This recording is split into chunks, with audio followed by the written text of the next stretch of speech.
وما كانوا ليؤمنوا. محمد النبي الأمي وعلى آله وصحبه وسلم والحمد لله رب العالمين.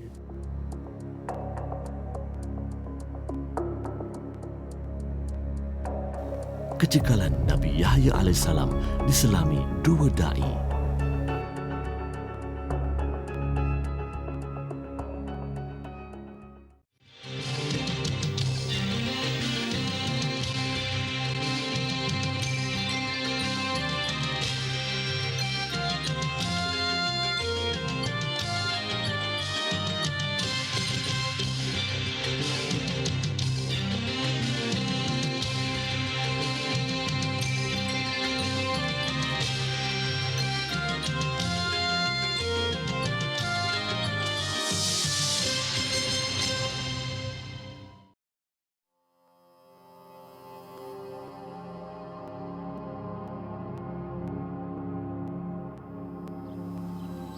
Baginda, anak yang istimewa.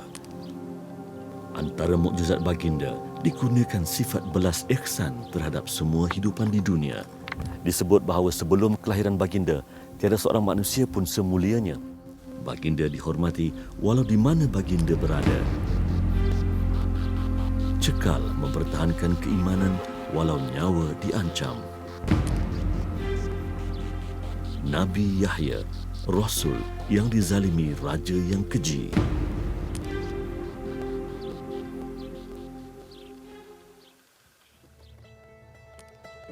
Jordan, bumi yang dikurniakan dengan tanah yang subur.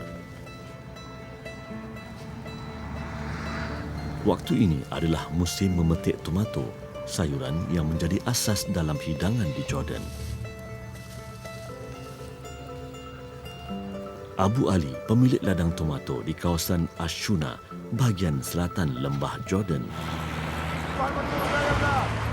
Menurutnya, kerja-kerja memetik tomato biasanya dimulakan seawal jam 6.30 pagi dan kebiasaannya berlanjutan sehingga jam 2 petang. Buah-buah tomato ini akan dipasarkan di sekitar lembah Jordan, sama ada dijual secara borong atau dibekalkan secara runcit kepada peniaga kecil.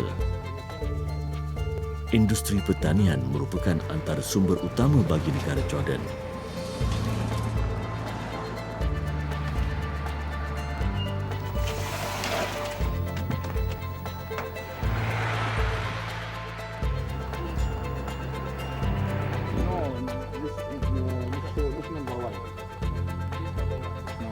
Ini bukan tomato yang nombor satu yang terbaik ada juga.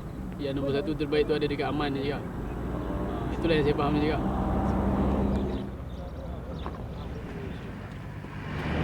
Dekat Malaysia saya memang tak berpeluang melihat pemprosesan, mengutip buah, memasukkan dalam bekas begini, kemudian masuk ke dalam lori, mencuci begini, mensaringkan lagi supaya buah tomato yang benar-benar berkualiti dihantar kepada pemborong. Jadi ini pengalaman yang pertama kali dalam hidup saya.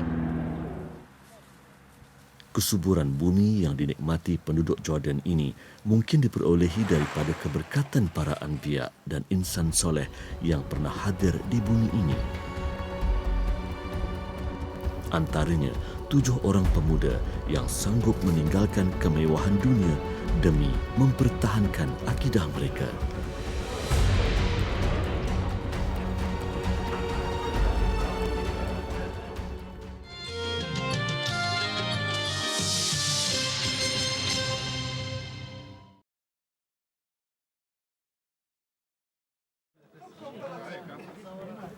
Dua da'i menghayati kekuasaan Allah melindungi 7 pemuda daripada seorang raja yang zalim.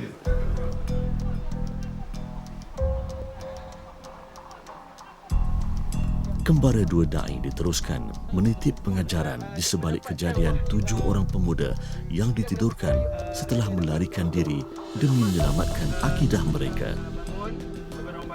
Kisah Ashabul Kahfi sinonim dengan pengorbanan seorang Rasul yang rela dipancung untuk mempertahankan syariat Islam. Bersamaannya, mereka berani menghadapi kematian hanya untuk mempertahankan keimanan terhadap Allah Subhanahu wa Ta'ala.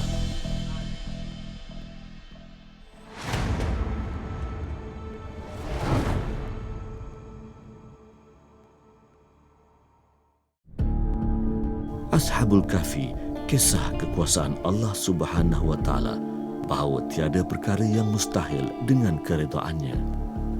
Jika Allah mahu, pasti ia akan berlaku. Dan itulah yang berlaku 300 atau 400 tahun sebelum Masihi, lebih 2000 tahun dahulu. Kisah 7 orang pemuda yang melarikan diri daripada seorang raja yang sangat zalim demi mempertahankan iman mereka kepada Allah Subhanahu wa taala. Mereka tiba di tempat ini dan berlindung di dalam gua ini selama 1 malam. Hakikatnya, mereka telah ditidurkan oleh Allah Subhanahu wa taala selama lebih 300 tahun. Mereka bangkit di zaman yang berbeza.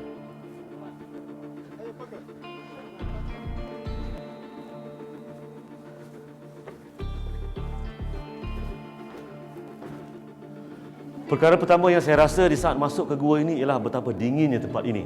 Dan barangkali itulah juga yang dirasai oleh 7 pemuda yang mulia itu.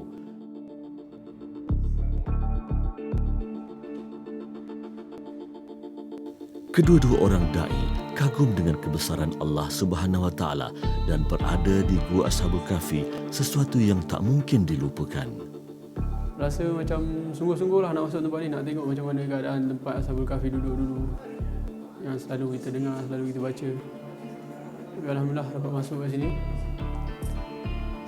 Saya rasa gembira lah dapat tengok tempat-tempat sejarah Islam. Ini kubur 1, 2, 3, 4, 5, 6, 7. Ini kubur kosong, empty. Tulang-tulang 7 orang here inside this cupboard. Dengan kekuasaan Allah, walau ditidurkan lebih daripada 300 tahun, tubuh mereka tidak merepot. Malah jasad mereka terpelihara daripada sebarang cela. Dan inilah tempat pemuda-pemuda itu ditidurkan oleh Allah Subhanahu wa taala selama lebih 309 tahun. Bagaimana mereka mengetahui keadaan waktu menerusi lubang ini? Di waktu zuhur, cahaya matahari akan terpancar di sini, termasuk udara, dan di waktu maghrib, cahaya matahari akan masuk menerusi pintu. Setelah bangkit daripada tidur yang panjang, seorang daripada 7 pemuda itu keluar mencari makanan. Ketika sampai di kota, penduduk berasa hairan dengan pakaian purba yang dipakai pemuda itu. Ditambah pula, wang siling yang digunakan untuk membayar harga makanan tidak lagi digunakan di zaman itu. Pemuda berkenaan dibawa bertemu dengan raja yang memerintah pada zaman itu, seorang raja yang alim dan menyembah Allah Subhanahu wa taala. Si pemuda menceritakan segala-galanya dan fahamlah si raja yang adil tentang apa yang telah berlaku. Raja dibawa ke gua tempat persembunyian mereka.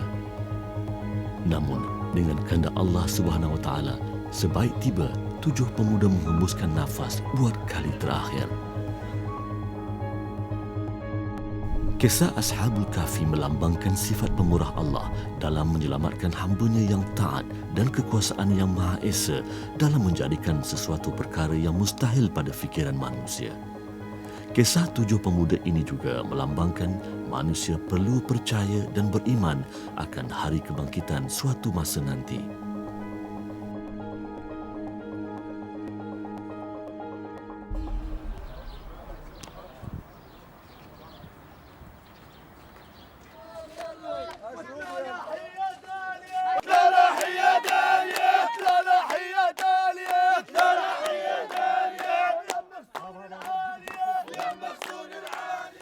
Sebelum meneruskan kembara mencari tinggalan Nabi Yahya AS, Ustaz Jalal dan Cikgu Irin mendapat undangan ke majlis perkahwinan anak pemandu kenderaan kami di Jordan.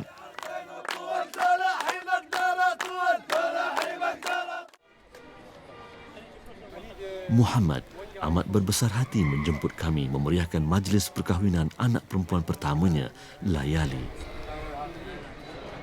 You look very nice, huh? What? Oh, no, thank you very much. Thank you very much for you. Hey, cut now.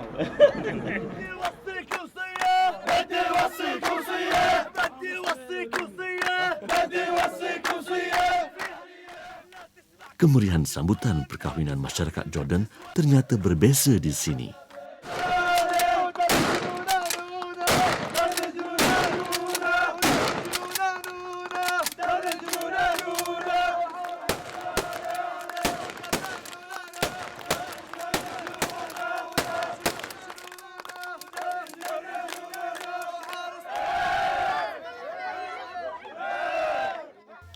Pengantin lelaki, Jamal, akan diraikan oleh rakan-rakan terdekat sebelum memulakan perjalanan menemui bapa pengantin perempuan.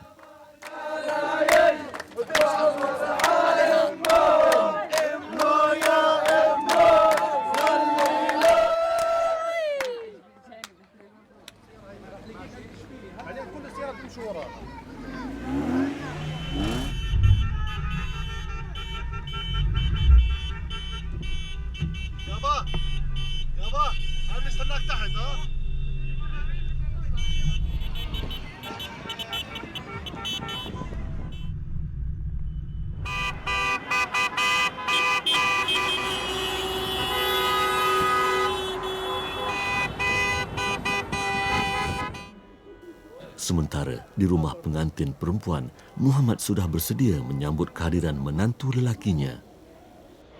Jadi rombongan lelaki akan pergi ke rumah perempuan. Di sini adalah rumah Pak Mat, kita panggil dia, rumah Muhammad, untuk bertanyakan kepada Muhammad sama ada sudi atau tidak menerima dia sebagai Yuman. Itu ada dia kat sini. Jadi mereka sekarang semua setengah menanti.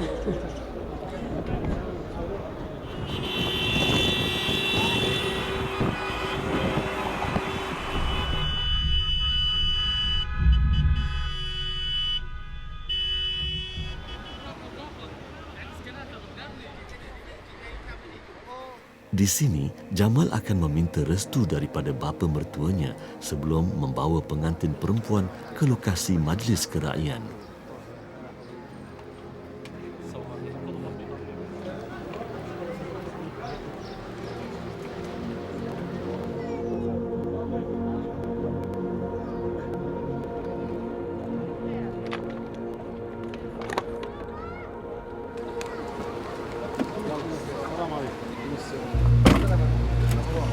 I am happy, very happy for my daughter. But the feeling it's my daughter. It's out my house now.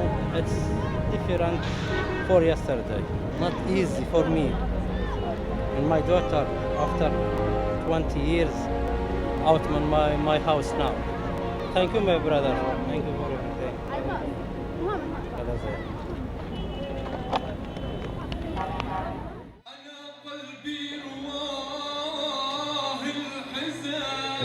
Di majlis kerajaan kedua mempelai, tetamu lelaki dan perempuan diasingkan. Ia bagi memastikan pergaulan sesama tetamu berlandaskan syariat Islam, walaupun dalam perayaan seperti ini.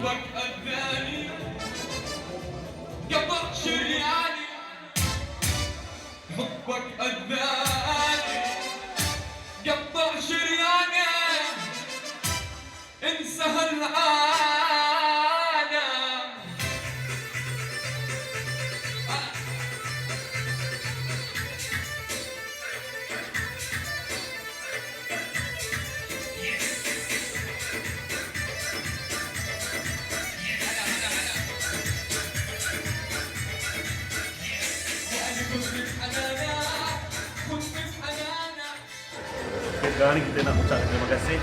Jadi budaya di sini, masa kita bersalam, kita beri sini sumbangan lah. Jadi duit tu ada pada tangan saya, belah kanan saya ni. Terus ada bersalam, saya akan bagilah sedikit pada pengantin lelaki. Jadi, orang TV dari Malaysia.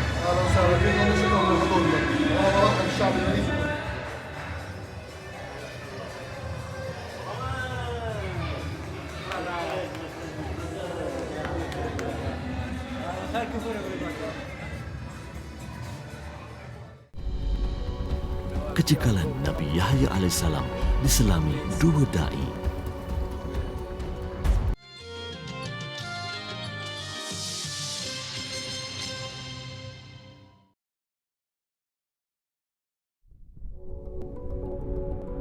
Mukawir, lokasi di mana seorang utusan Allah dipancung oleh Raja Herodes yang zalim. Di sini terdirinya sebuah istana yang turut digunakan untuk memenjarakan baginda akibat fitnah seorang wanita.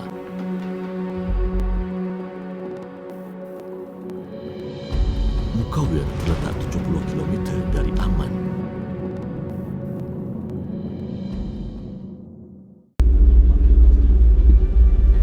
Perjalanannya mengambil masa berpuasa selama 2 jam. Nabi Yahya AS diriwayatkan terkenal dengan sifat cinta dan penyayang terhadap setiap kejadian Allah Subhanahu Wa Taala. Baginda merupakan satu mukjizat dan keajaiban terhadap ayahnya Nabi Zakaria AS. Ibunya diriwayatkan seorang yang mandul dan Nabi Zakaria sendiri adalah seorang yang telah lanjut usianya. Tetapi Nabi Zakaria AS tidak pernah berputus harap dengan ihsan Allah SWT. Malah setiap harinya dihabiskan dengan berdoa kepada Allah SWT. Di malam hari, baginda bermunajat, berdoa dengan nada yang begitu rendah sekali. Ini dinyatakan dalam surah Maryam ayat 3. Doanya, Qala Rabbi inni wahamal azmu minni wasta'ala ra'su syaiba walam akum bidu'aika Rabbi syaqiyya. Ya Rabb, tulangku telah lemah, kepalaku telah dipenuhi dengan uban, dan aku tidak pernah kecewa berdoa terhadap-Mu, Ya Allah. Maha suci Allah, kesungguhan dan keikhlasan doa Nabi Zakaria AS akhirnya dimakbulkan Allah Subhanahu Wa Taala. Nabi Yahya dilahirkan sebagai tanda kekuasaan Allah Subhanahu Wa Taala. Sesungguhnya Nabi Yahya AS mempunyai kedudukan yang sangat unik pada pandangan Allah Subhanahu Wa Taala. Disebut bahawa sebelum kelahiran baginda, tiada seorang manusia pun semulianya. Jika Nabi Sulaiman AS boleh berbicara dengan haiwan, Nabi Khidir mempunyai ilmu laduni, maka Yahya AS Allah gunakan dengan perasaan cinta yang sangat mendalam terhadap semua makhluk di atas muka bumi, biar ia manusia, pepohon maupun haiwan. Atas sifat mulia baginda, Nabi Yahya diangkat tinggi oleh pengikut-pengikutnya. Kemasyhuran Nabi Yahya dicemburui oleh Raja Herodes, pemerintah di zaman itu. Yang saya perlu contohi adalah dari segi sikap baginda, iaitu baginda merupakan seorang yang begitu prihatin, yang mempunyai semangat, yang mempunyai sikap kasih sayang yang tinggi, di mana baginda mengasihi haiwan-haiwan, tumbuh-tumbuhan, apa juga kejadian Allah di muka bumi ini, baginda begitu prihatin. Pada masa yang sama, Herodes berhasrat mengahwini anak saudaranya sendiri, Herodia. Raja Herodes mengarahkan Nabi Yahya merestui perkahwinan itu. Namun, mana mungkin baginda berkeras menentang kehendak raja kerana ia melanggar syariat Islam. Yang saya dapat daripada kisah Nabi Yahya ni, beliau tegas dengan perintah Allah. Bila Allah perintah satu perkara yang haram, walaupun raja dia akan sampaikan perkara itu haram. Walaupun akhirnya dia dipancung. Macam tu juga pengajaran untuk diri saya ni, supaya dalam berdakwah perkara yang Allah perintahkan, itu yang kita sampaikan. Marah dengan keingkaran Nabi Yahya, Raja Herodes akhirnya memutuskan untuk memenggal kepala utusan Allah itu. Kepala Nabi Yahya kemudiannya dibawa ke Syria. Kepala Nabi Yahya AS dikatakan ditanam di dalam Masjid Umayyad di Syria, sementara jasadnya bersemadi di Jordan. Itulah harga yang perlu dibayar oleh seorang utusan Allah demi mempertahankan syariat suci. Pengorbanan mereka tidak terbatas kepada harta benda, bahkan nyawa dipertaruhkan. Keikhlasan mereka di jalan Allah tiada tolok bandingnya. Pengorbanan Ashabul Kahfi dan Nabi Yahya AS tidak mampu dilakukan oleh dua da'i. Namun, keikhlasan mereka serta cinta mendalam terhadap syariat Allah boleh dipupuk dalam jiwa Cikgu Erin dan Ustaz Jalal menerusi rehlah ini. Nabi Yahya dan Ashabul Kahfi, manusia-manusia istimewa, lambang kecintaan Allah terhadap umat manusia.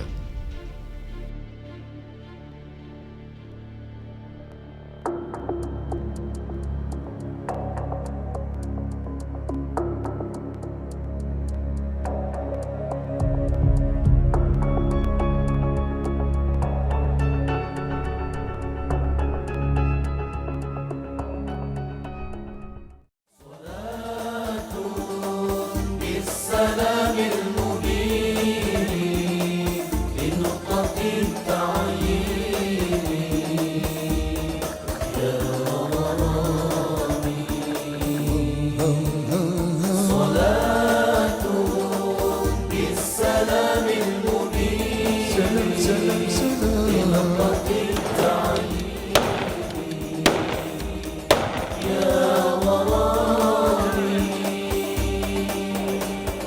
صلاة لم تزل تتلى عليك كالرضا للنسيم تهدى إلى